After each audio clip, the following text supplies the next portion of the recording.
Chapter 1 Mesopotamia. The subordination of women in the ancient Middle East appears to have become institutionalized with the rise of urban societies and with the rise of the archaic state in particular.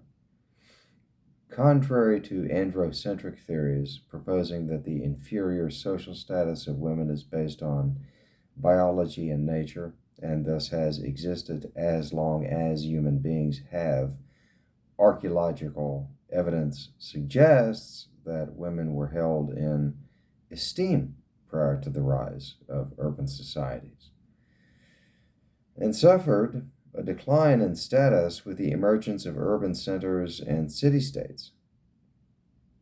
Archaeologists often cite Çatalhöyük, a Neolithic settlement in Asia Minor, dating from circa 6000 BCE, to substantiate women's elevated and, some have argued, dominant position.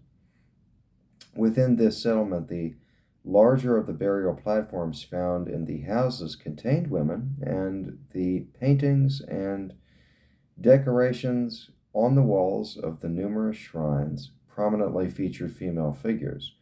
Çatalhöyük, moreover, is not the only early culture of the area to provide evidence of women's having held a favorable and possibly even a privileged position. Archaeological findings indicate that cultures throughout the Middle East venerated the mother goddess in the Neolithic period into the second millennium BCE in some areas. Also, studies of the ancient cultures of the region show that supremacy of a goddess figure and elevated status for women were the rule rather than the exception. In Mesopotamia, Elam, Egypt, and Crete, for example, and among the Greeks and Phoenicians and others, male dominance had already gained ground prior to the rise of urban societies, or so some scholars, including feminist theorists, have speculated. Theories as to why this occurred abound. Among the more compelling feminist theories is that put forward by Gerda Lerner, who suggests that the importance of increasing the population and providing labor power in early societies led to the theft of women, whose sexuality and reproductive capacity became first property that tribes competed for.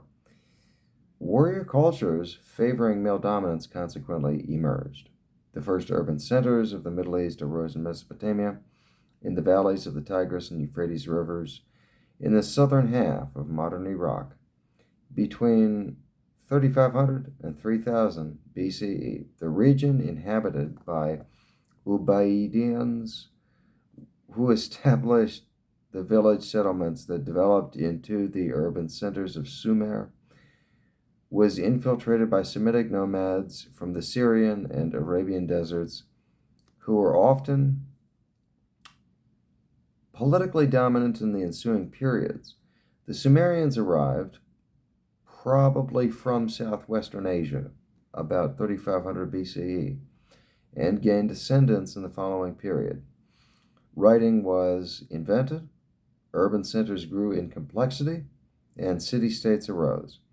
There was frequent warfare between the city-states, several of which in turn gained supremacy with the decline of Sumerian power circa 2400 BCE.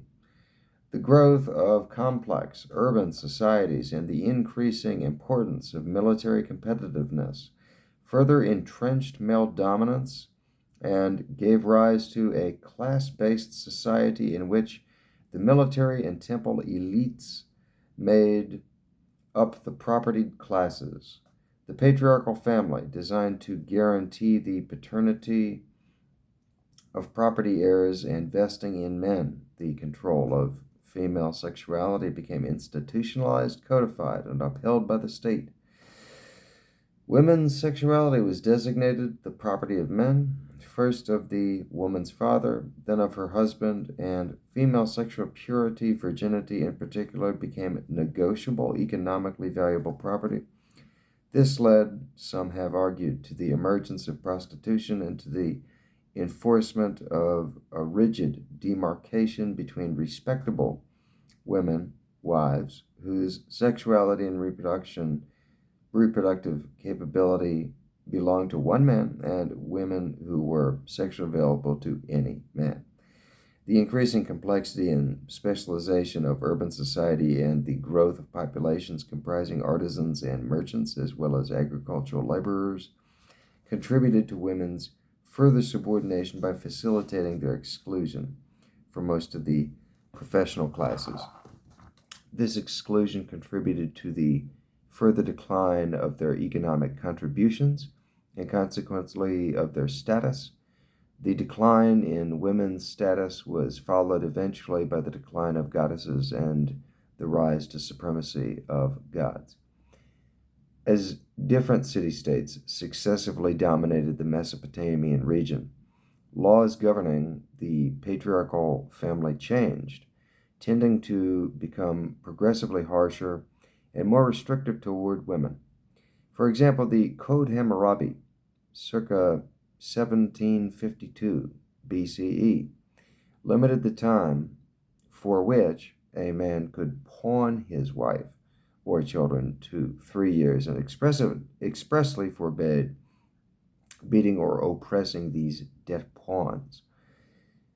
But later, Assyrian law, circa 1200 BCE, omitted these protective measures and explicitly permitted beating debt pawns, piercing their ears and pulling them by the hair.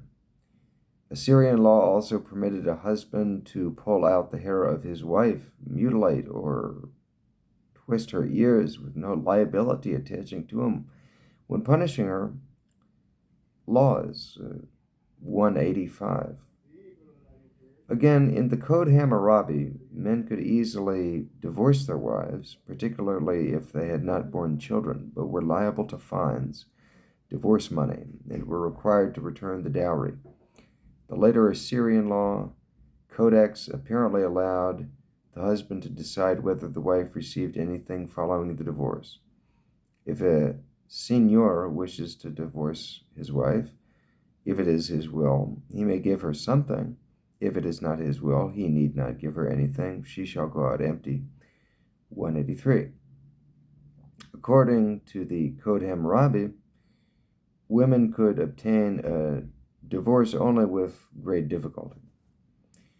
If a woman so hated her husband, the code states, that she has declared, "You may not have me," her record shall be investigated at her city council. And if she was careful and was not at fault, even though her husband has been going out and disparaging her greatly, that woman, without incurring any blame at all, may take her dowry and go off to her father's house. Even asking for a divorce entailed risk, however. If on investigation the council found that she was not careful, but was a gadabout, thus neglecting her house and humiliating her husband, they shall throw that woman into the water. Code 172. In any case, throughout the period of successive city-states, power and authority resided exclusively with the husband and father, to whom wife and children owed absolute obedience. A text from the middle of the 3rd millennium BCE said that a wife who contradicted her husband could have her teeth smashed with burnt bricks. And the Code Hammurabi decreed that a son should have his hand cut off for striking his father. Code 175. The head of the family had the right to arrange marriages for his children and to dedicate his daughter to the gods, in which case she became a priestess and resided in the temple with other priestesses. He also had the right, mentioned above, to pawn or sell his wife and or children to repay a debt, and if he then failed to pay the debt, they could be turned into debt slaves. The concepts underlying many of the laws were evidently that the man's rights and power over wife, children, and slaves were absolute. though he could not kill them without good reason, and that he could substitute them for himself in the case of indebtedness or punishment. For example, if a creditor killed the pawned son of his debtor through ill treatment, the creditor's punishment in the Code Hammurabi was to have his own son killed. That is, the son was expendable in payment for the father's crimes. Code 170. Similarly, in the case of rape in Assyrian law, the penalty for a married rapist was to have his own wife dishonored and permanently taken away from him. Further, the rules of the Assyrian code indicate that conceptually the rape of a virgin was viewed as a crime that, above all, economically damaged the victim's father. The penalty for an unmarried rapist was to pay the father the price of a virgin and to marry the woman he had raped. Laws 185. Marriages were generally monogamous, except among royalty, though commoners might take second wives or concubines if the first wife was childless. In any case, men were permitted to have sexual intercourse with slaves and prostitutes. Adultery by the wife and her partner, however, was punishable by death, although, according to the Code Hammurabi, the husband could choose to let her live. Code 171. If the father recognized the children of a concubine as his, those offspring had the right to inherit equally the children of the wife. If the father did not recognize them, they and their mother nevertheless gained their freedom when the father died. 173. Royalty often maintained large harems, consisting of both wives and concubines, though they were considerably smaller than harems under the Persian Sassanids, who ruled the region from 224 to 640 CE, immediately prior to its conquest by the Muslims. The harem of an Assyrian king of the 12th century BCE, for example, consisted of approximately 40 women. That of a Sasanian king shortly before the Muslim conquest, Khusrau I, who lived from 531 to 79 CE, consisted of some 12,000 women.